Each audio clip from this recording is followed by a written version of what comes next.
Salamat po. Ang lahat po ay magsitayo at maghawak-hawak po tayo ng kamay upang awitin natin ang itinuro ng Panginoon.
Ang lahat po ay magsiluhod, tanda ng paggalang sa banal na Espiritu sa katauhan ng mahal na Apo Conching.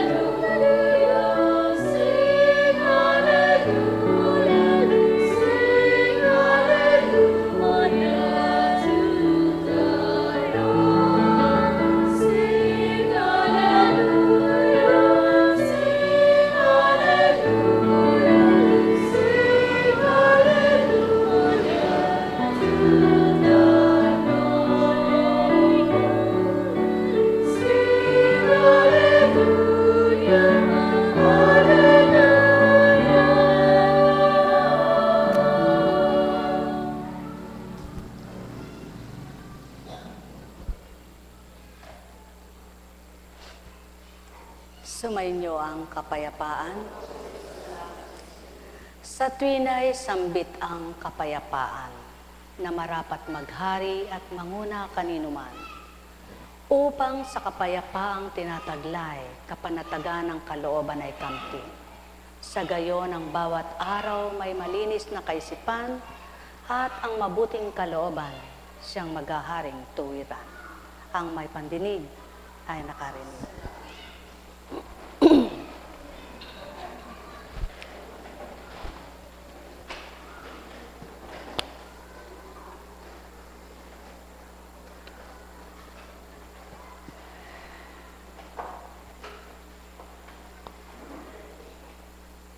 Kay buti ng Ama, sadyang napakabuti niya. Kung lahat lamang nga ay pagninilayan, mula sa unang tipan at sa bagong tipan, ang bawat paalala at pangaral ng Ama.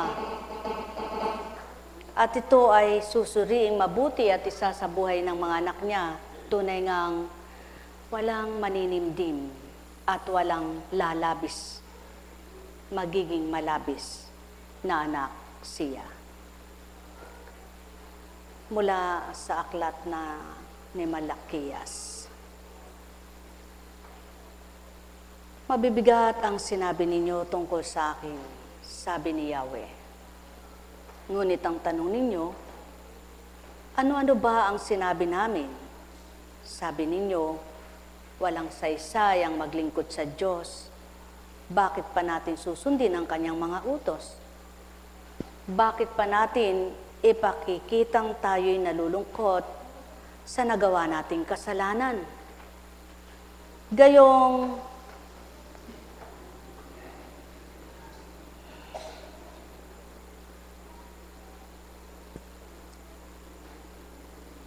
ang bawat araw ay katotohanan na kung wala ang Ama, wala ang buhay. Kung wala ang liwanag, paano masisilayan ang bawat bagay? Kung walang kaisipan, paano ang maghahari sa katauhan?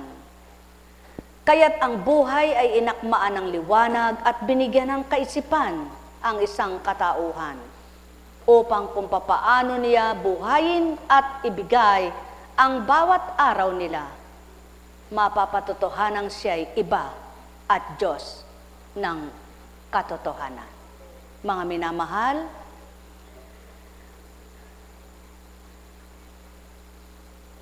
pinutol ang pagbasa, subalit ang pag-uulat ay sinudlong. Yan ang patotoong hindi matatapos at di magwawakas ang aral at salita. At walang talino ang katauhan para ito'y gawin at sambitin. Ngunit ang Espiritu'y patuloy ang pagdatal, pagbabahagi ng liwanag at talino upang ang tao'y matuto at maghari ang katotohanan. Mga minamahal, bakit pa natin susundin gayong ang kanyang mga utos? Bakit pa natin ipakikitang tayo'y nalulungkot sa nagawa nating kasalanan? Bakit ito'y inulit inyong pagnilayan? Gayong kung sinong palalo ay siya pang pinagpapala. Hindi lamang iyan. Ang masasama ay nananagana at sinusubok pa nila ang Diyos sa paggawa nila ng kalikuan. Ngunit, hindi sila napaparusahan. Pagkatapos nag-usap-usap ang mga taong may takot kay Yahweh, narinig nila ang lahat ng pag-uusap na yaon. Kaya ipinatala niya ito sa isang aklat ang kanilang mga pangalan. Sila'y magiging akin, sabi ni Yahweh. Sa araw na ako'y kumilos, lubusan silang magiging akin. Kaawaan ko sila, tulad ng pagkalinga ng isang ama sa anak na naglilingkod sa kanya. Muli ninyong makikita ang pagkakaiba ng mabuti at ng masama ng taong naglilingkod sa akin at ng hindi naglilingkod. Maliwanag ang patotoo. Kaiba nga ang ginagawa ng Ama ng sa mga kumikilala at naglilingkod sa Kanya ng tapat at totoo. Sapagkat kung di sa mga naglilingkod ng tapat at totoo, hindi mapapatotohanan ang mga aral at salita niya buhay at may buhay, makapangyarihan at tapat. Kaya naman sa Kanyang paghahari sa mga anak niyang kumikilala at tunay na nakakilala sa Kanya, kailan may hindi siya nagpabaya. Buhay ba ang Ama? Tapat ba ang Diyos? Dakila ba ang Diyos?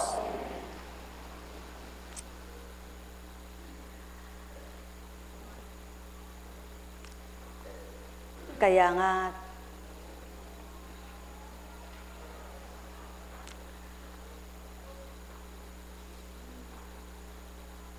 ang bawat araw, inyong pagnilayan kung anong pinatutupad at pinagaganap ng Ama mula sa Deuteronomio. Kung susundin ninyo ang mga kautosang ito, tutup din naman ni Yahweh ang kanyang pangako at patuloy niya kayong iibigin, pagpapalain at pararamihin. Bibigyan niya kayo ng masaganang ani, inumin at langis. Pararamihin niya ang inyong mga hayop. Pagdating ninyo sa lupaing pinangako niya sa inyong mga magulang, kayo'y pagpapalaan niya ng higit sa alinmang bansa. Walang magiging baog sa inyo, maging tao, maging hayop. Ilalayo niya kayo sa mga karamdaman, alinman sa mga sakit na pinararanas sa mga Ehipsyo, ay hindi niya padadapuin sa inyo. kundi sa inyong mga kaaway. Pupuksain ninyo ang lahat ng bansang ipasasakop niya sa inyo. Huwag ninyong silang kaawaan. Huwag din ninyong sasambahin ang kanilang mga Diyos-Diyosan. Yan ang patibong na nagbibigay sa inyo roon, na naghihintay. Huwag ninyong ikabahala kung paano ninyo malulupig ang mga bansang ito. Huwag kayong matatakot sa kanilang dami at lakas. Alalahanin na lamang ninyo ang ginawa ni Yahweh sa Paraon at sa buong Ehipto. Ang malalagim na salot ng kanyang pinadadala at ang mga kababalaghang ipinamalas siya ng ialis. Pinamalas niya nang ialis niya kayo roon. Ganon din ang gagawin niya sa mga taong yan na kinatatakutan ninyo. Sila'y paghaharian ng matinding takot hanggang sa malipol pati ang mga nakapagtago sa inyo. O kay buti ng Ama, binabalik lamang ang nakaraan kung papaano ng panahon ng mga Ehipsyo ay inapi ang mga Israelita at kung paano ang takda at tinakda ng Amang hanguin sila ng mga pangakong yaon ay sadyang pinatupad niya. Ngunit nakatamasa ba ang lahat? Natanggap ba ng lahat ang pangakong mainam ng Ama? Hindi. Magpahanggang ngayon, natutupad ito. Kung sinong tumatalima, sumusunod sa kalooban niya, napapakita niya ang kapangyarihan niya, napakikita niya ang kadakilaan niya, at napatutupad niya ang mga salita niya. Mga minamahal, panahon ng Espiritu. Ilang siglo na ang nakaraan. Ilang dilubyo na ang nakaraan, ang naganap sa sanlibutan. Ilang saling lahi na baga ang mga lahi sa ngayon. Ngunit ang kaganapan ay paulit-ulit lamang. Ang kumikilala sa Ama ay nakikilala siya. Ang tumatanggap sa Kanya ay napagbabago niya. Ang sumusunod sa Kanya ay napagbabago niya rin ito. Yamang sila'y katotohanan ng tinanggap. Kaya, halina mga mahal ko, hamon sa inyong lahat ito. Hindi lamang sa inyo ngayon, sa mga susunod pang panahon. Sapagkat walang katapusan ang pagbuhay ng Ama at pagpatay. Walang katapusan ang mga biyaya at pagpapala niya. Kung papaanong sinabi niyang punuin ang daigdig, ang pagpuno ng daigdig, kaya niyang ibigay ang lahat ng kailangan. Sapagkat kailanman, hindi niya gagawin ang hindi niya kaya at hindi niya ibibigay ang hindi niya makagaganda at makabubuti na handog para sa isa't isa. Kaya mga minamahal, paano ba ang katotohanan na sinasamba ng bawat isa ay siya? Sa puso ba'y naroroon kung paano ang damdaming iniba't binabago niya? Kayo mismo ang magpapatotoo sa pagbibigay niya ng karunungan at kaalaman kung paano niyo siya matututunan at makikilalang lubos. Kung paano niyo siya kinikilala, gayon din higit niyang naipipakita kung ano ang marapat na makita ng bawat isa. Ang may pandinig ay nakarinig. Net karamaniyahanam, net karamaniyahanam, net karamaniyahanam. Buhay ba ang Diyos? Tapat ba ang Diyos? Tama nga. At marapat. Habang nagbabahagi siya, ang mahal na kapatid, nangungusap din ang Espiritu na ibahagi ko ito. Kung paano'y baboy din naman. At ang pagpapalang yan ay siya rin ang kaparaanan na ginamit para sa akin. Para matupad ang aral at salita. Ang pangako ng Ama, na sumunod ka at kailanman ay hindi ka pababayaan. Nang salita ko'y may takda, may kaganapan at lahat ay matutupad. Ayon sa taong tumatanggap at nagsasabuhay. May 2 inahing nanganak. binantayang maigi, nakabantay, ililipat, iaalis sa inahin at dinadambat, dinadaganan, sapagkat matapang ang isa. Walang nangyari sa pangangalaga. Ang 8, natiray, 2, nadadaganan, makita mo'y lawit ang dila, samantalang binabantayan. Nagbakasyon ng ilang araw, sinabi ko sa Panginoon, ikaw naman po ang nangangalaga niyan. At sabi ko po kay kapatid Danilo, pinakitang maliwanag sa iyo ng Ama, nililigtas mo sa pagdagan sa inahin, hindi naman naliligtas sa pagdagan sa kanyang kapwa-biik. Sa makatwid ka ko, pinatotohanan lang ng Ama na walang nangangalaga at nagbibigay buhay kundi talaga siya. Iwanan natin sila, ipagkatiwala natin sa Kanya, sapagkat kung ang isip mo'y dito, paanong mangyayaring mapapahinga ang isip at damdamin mo? Sabi ko po doon sa pinagkatiwalaang iniwan, anak, bahala ka na. Ang Diyos na rin ang magbabantay sa mga yan. Siya naman ang may kaloob niya sa akin, pamamaraan niyang binigay. Siya rin ang mangangalaga. Nung dumating kami, agad tumungo ako sa kulungan ng baboy. Binilang ko ang iniwan namin. Inabutan ko malulusog. Nagsisisusong lahat at magaganda. Walang namatay isa man sa dagan o di kaya'y sa damba. Samantalang walang bantay. Doon ko napatotohanan, kapag ginusto ng Diyos, alalahanin nyo kung papaano si Daniel ay hinihagis sa pugon ng naglalagablab na apoy. Ni hindi siya na kasama niya yung mga anghel na walang nakakakita maliban ng Ama. Inihagis sa mga leon, ni hindi siya ginalaw.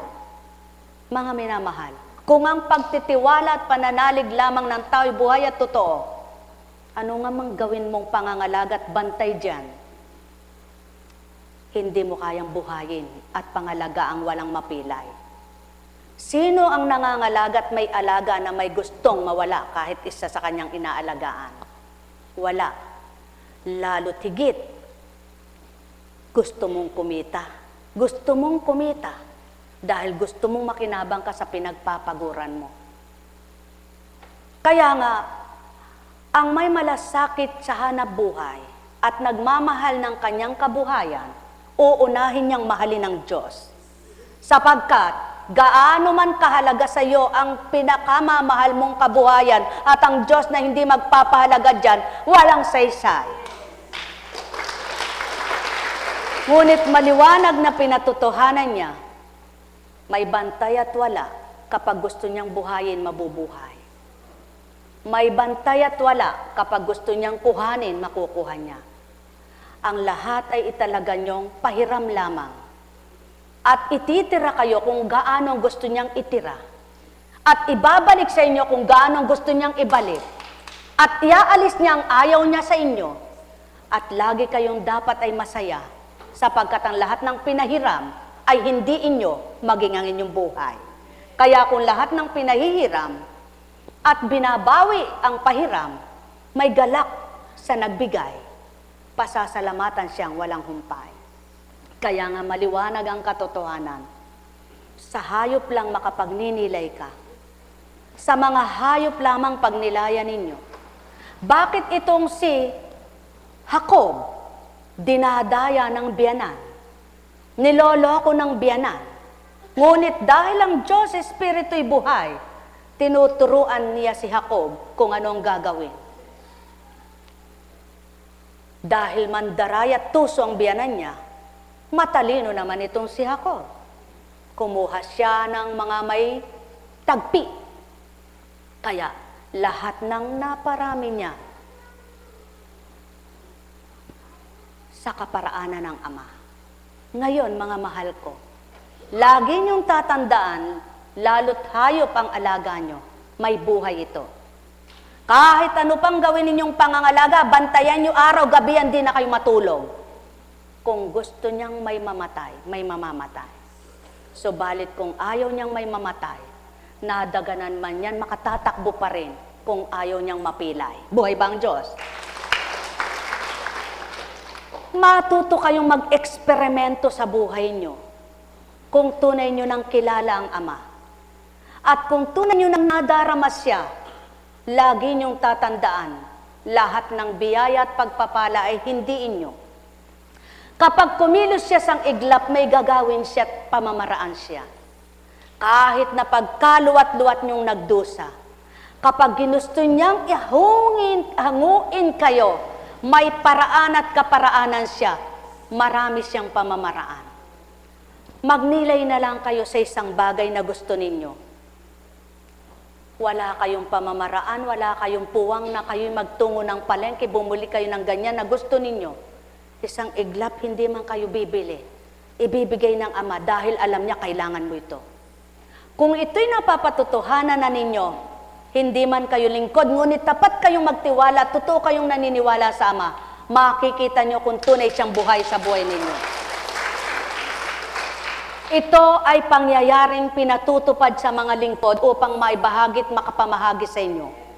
Subalit, kung bulag at bingi kayo, wala kayong maralaman, wala kayong mararamdaman, wala kayong mapaghaharian, sapagkat kailangan yung mabuksan at matuto nang makita nyo ang halimbawa sa kapwa nyo ay maari din parang maganap sa buhay nyo, sapagkat anumang inalis ng Ama, maari niyang ibalik sa iyo.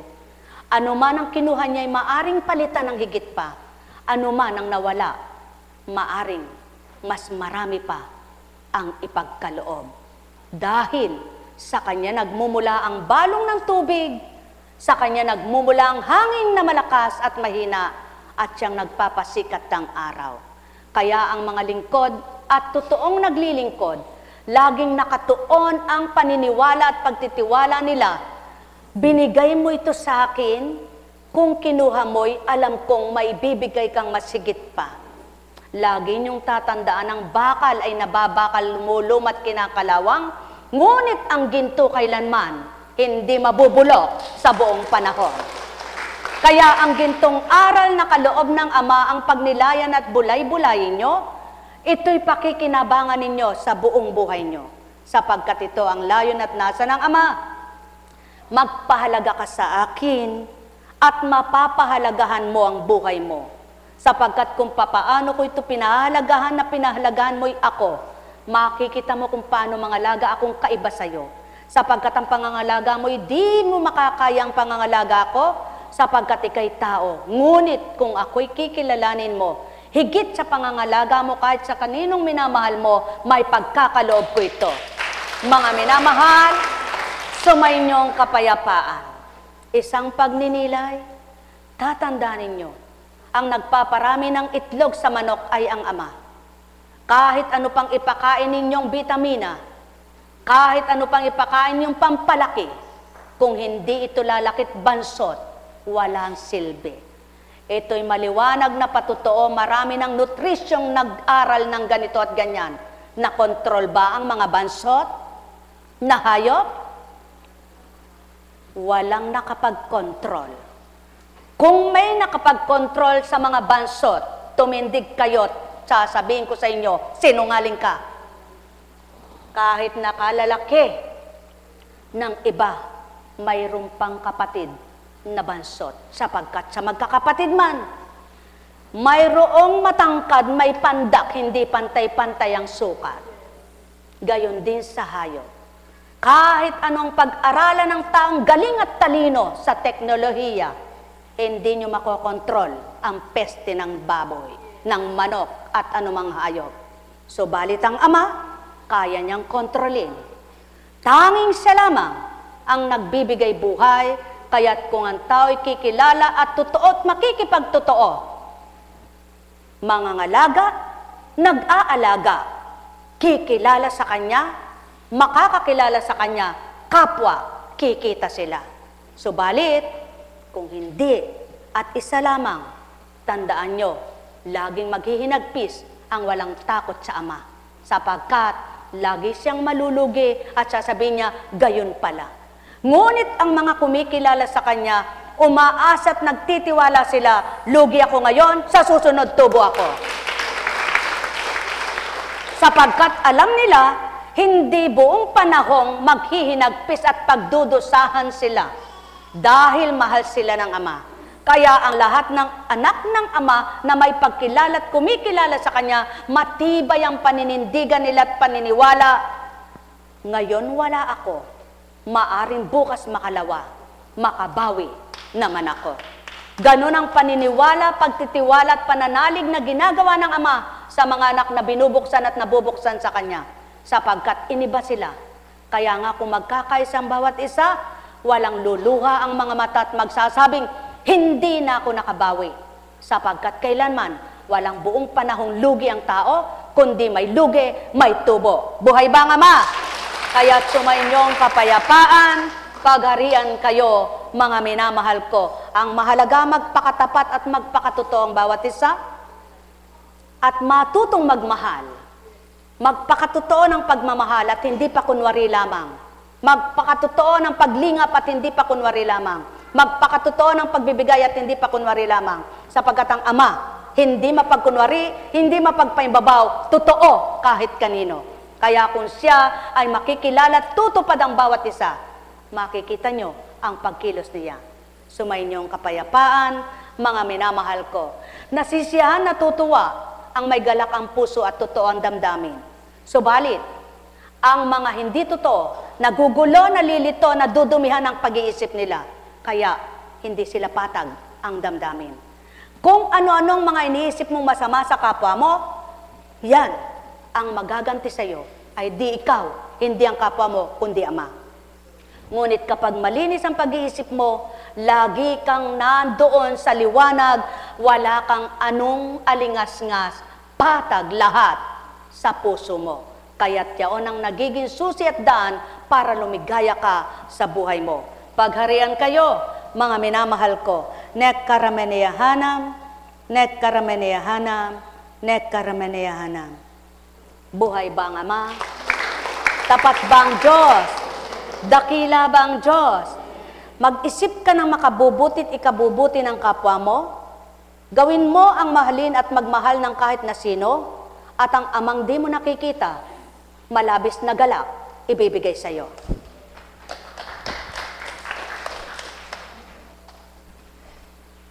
Walang pagkabula ang mga salita, sapagkat ang salita ay buhay at makapangyarihan. Kaya, ang mga sumusunod sa tuwid na landas, nahihirapan man sila. Subalit, kapag nakasadsyad sila, makakahinga ng maluwag. Buhay ba ang Ama? Buhay ba ang Ama? Ngunit, sa pagmamadali mong lumakad dahil wala kang pakialam, harabas ka kahit liko-liko. Pagdating mo doon, pahamak. Yan ang pawang katotohanan, sumainyo ang kapayapaan. Mahal na mahal ko kayo. Tuwiran kong tinuturan, ang nagnanasa ng payapang buhay, lumilis siya sa likong daan. Ang nagnanasa ng magandang buhay, hinahanap ang mabuting katwiran. Kaya't ang mabuting kalooban ng Amay damhin at mababago ang inyong kalooban. Kaya't ang may pandinig ay nakarinig. Mahal na mahal ko kayo. Sa dakong ito, itinuturo ang ikabubutit makabubuti sa inyo, nasa sa inyo na mga mahal kong tagasunod at sumusunod sa Ama, kundi nyo makamtan ang salita niya. Sapagkat ang salita niya ay buhay, tapat at totoo. Sa mga kumakalinga sa aral niyang tapat at totoo, makikilala kung sino siya. Kaya't ang may pandinig ay nakarinig. Alam kong may magagawa ang Ama. Alam kong may magagawa ang Ama. Pagka winika niya, manalig ka na. Bawat araw ako sa inyo naghihintay. Alam kong di ringgin kayo ng Ama. Alam kong diringgin kayo ng Ama, pagka winika niya, manalig ka na. Bawat araw ako sa inyo may nakalaan. Mayroong magandang mangyayari sa inyo, aking mga minamahal. Mayroong magandang mangyayari sa inyo, manalig umangkin at tanggapin. Alam kong may magagawa ang Ama. Alam kong may magagawa ang Ama, pagka winika niya, manalig ka na. Bawat araw ako sa inyo may nakalaan. Mayroong magandang mangyayari sa inyo, aking mga minamahal. Mayroong magandang mangyayari sa inyo, manalig umangkin at tanggapin. Alam kong may magagawa ang Ama. Alam kong may magagawa ang Ama, pagka winika niya, manalig ka na. Lagi niyong tatandaan, ang buhay ay eksperimento ng Ama. Kung papaano kayo ay nagbubuo sa isip nyo ng balangkas na gustong gawin nyo at kamtin nyo, ang Ama matagal nang buo kung ano ang para sa inyo. Sapagkat kung ano ang binuo nyo, tapos na sa Kanya ito. Masusumpungan nyo at makikita nyo lamang kung susunod kayo sa Kanya. Ngunit kung sa salita lang at di kayo gumagawa, hindi nyo makikita. Kaya ang sabi niya, maniwala kayo't gumawa kayo, ako'y tanggapin nyo, may pakikita kong kaiba sa buhay nyo.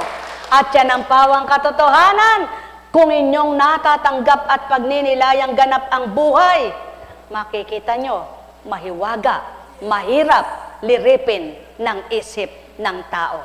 Sapagkat walang makatatarok, maliban ang Espiritu ng Ama. Kaya't sa inyong lahat, pangunahan kayong ganap ng Ama, Anak at Espiritu Santo. Huwag kayong mabagot. Huwag kayong masakitan ng isip. Huwag kayong pakadibdib sa buhay. Ang dibdibin nyo, huwag magkasala. At kapag ito ang ginawa nyo araw at gabi man, makikita nyo ang Amang nais nyong pakitunguhan at makisama kayo sa Kanya. Hindi kailanman kayo igigiba, magigiba, at di kayo mawawasak, kundi kayo'y mabubuo. Pagpalain kayo, sumainyong kapayapaan, mga minamahal. Nabuntis ang baboy mo, hindi mo alam kung ilan ang ipapanganak niyan. Sapagkat may malaki, kakaunti laman. May maliit, maraming ang laman. Na biik tinatawag yan. Kaya nga, nang nilabas naman, kahit na ilan po, hindi mo alam kung lahat yan. Nakikipagsapalaran ka pa rin sapagkat hindi ikaw ang bumubuhay. Ngayon, ang pangangalagang gagawin mo dahil mahalaga ito sa iyo, ay gano'n na lamang. Ngunit kung di pa rin niya gusto, wala kang magagawa. Kaya, ang pinakalagat dapat mong gawin, ibigay mo sa Kanya. Siya ang bahala. Sa pangalan Diyos Ama, Diyos Anak, Diyos Espiritu Santo, magalak kayong lahat. Pagpalain kayong lahat. Umayo kayo sa pag-ibig ng Ama at ang ayaw ninyo ay ayaw din niya. ang kayo'y maghirap, ang kayo'y masaktan.